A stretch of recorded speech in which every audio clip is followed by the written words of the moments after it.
এক বক্তা বলেছে আব্দুল্লাহ বিন আব্দুর রাজ্জাক ভাই নাকি দেওবন্দি পরিচয় বেচে খান, দেওবন্দি পরিচয় বেচে খায় নাকি, বেচে খান।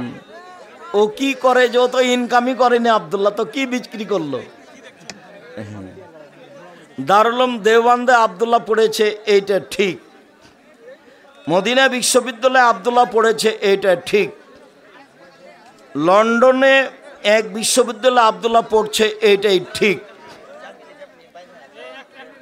রাজশাহী বিশ্ববিদ্যালয়ে ফার্স্ট হয়েছিল ভর্তি হওয়ার জন্য, আর ঢাকা বিশ্ববিদ্যালয়ের সিরিয়ালে যেন 30 না কত ছিল, আর চট্টগ্রাম বিশ্ববিদ্যালয়ে 11 ছিল, আর ঢাকা বিশ্ববিদ্যালয়ে রাজশাহীতে ছিল ফার্স্ট।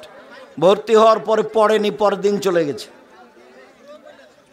ইন্ডিয়াতে গিয়ে কোরআন মুখস্থ করেছিল 3 মাস 19 দিনে।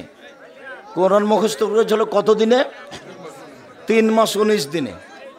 আব্দুল্লাহর ব্যাপারে কোনো কথা বললে হিংসা দিয়ে বলিও না, নাহলে তুমি কষ্ট পাবা। আব্দুল্লাহ তোমাদের সম্পদ, চাঁপাইনবাবগঞ্জ সম্পদ, জাতীয় সম্পদ।